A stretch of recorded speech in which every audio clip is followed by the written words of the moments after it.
my channel, and today we are continuing to talk about Final Destination with Final Destination 3.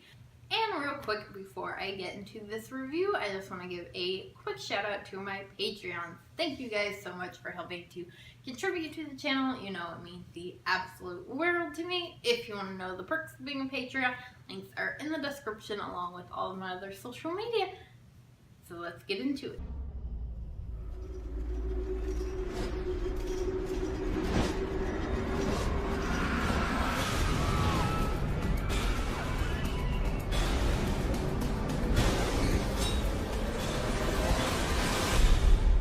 So this one takes place 6 years after the events of the first one with Flight 180, and this one you have a whole new set of characters.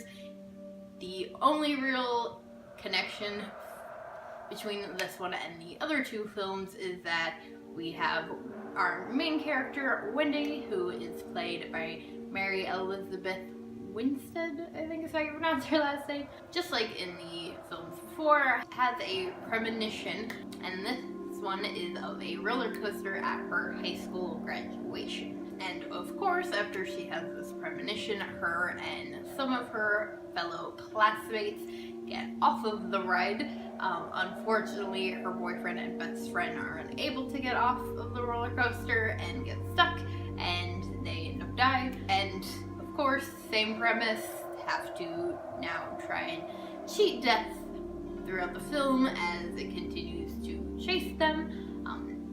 You have, like I said, you have Wendy. She is our main protagonist for this film, and Kevin, who was her best friend's boyfriend and her boyfriend's best friend.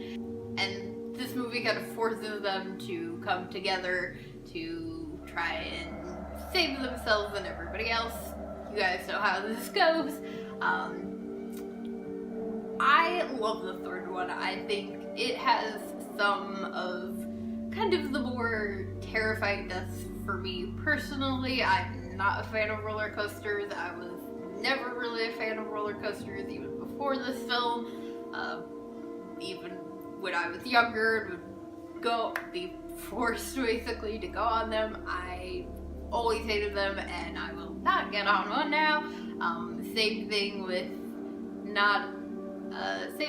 I will never try a tanning bed, and being at Home Depot kind of freaks me out. So I do definitely love this film. The only thing that really kind of mainly bums me out about this film is the fact that it has no real connection to the other two.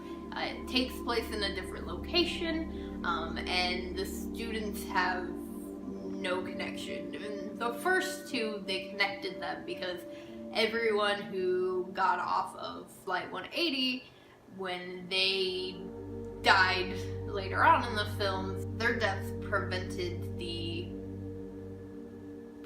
people of the second film from being killed.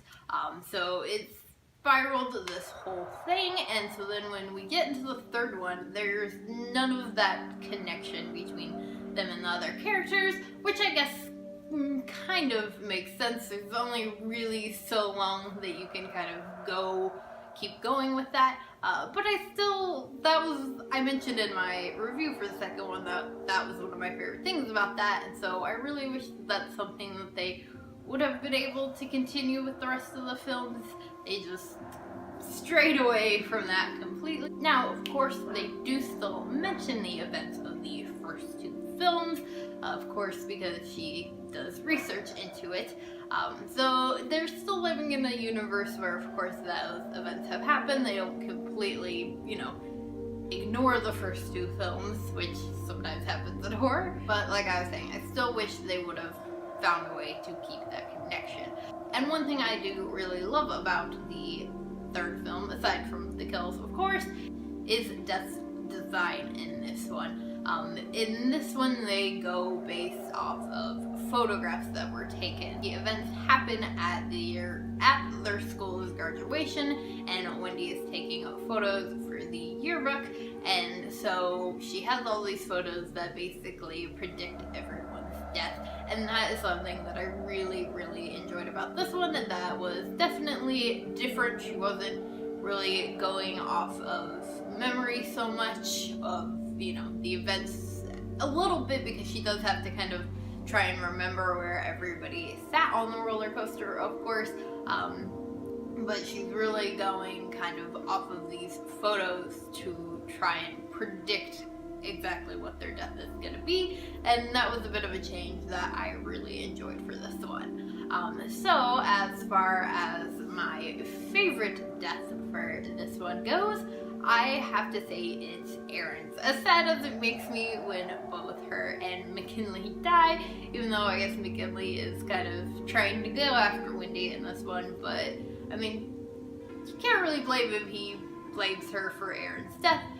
But hers is definitely probably one of my favorites. I know a lot of people really enjoy the tanning bed scene, which it is a great one, but Erin, when they are in whatever the warehouse is, that kind of Home Depot Lowe's type shop that her and McKinley work in, and she gets the nails through her face, that one is so intense, because even after they're in, you can tell that she's still like kind of alive from that moment, and she's like blinking, and you can hear her kind of like breathing, and it is just sad and intense, and you know, McKinley has to watch her die, which is horrific as well. And yeah, that one is just because it gets me, and it's definitely very unique, and it's very drawn out. Like, the deaths in this definitely are very drawn out. You have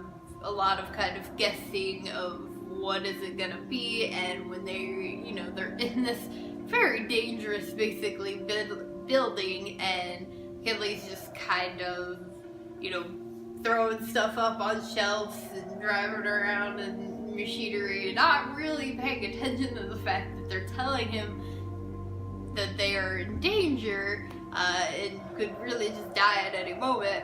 And really, kind of because of that irresponsibility, he's kind of responsible for her death in a way, because he, you know, his lack of caring, their lack of caring or paying attention to really what's going on around them, spirals the events that cause Erin's death. So yeah, that one just happens to be my favorite.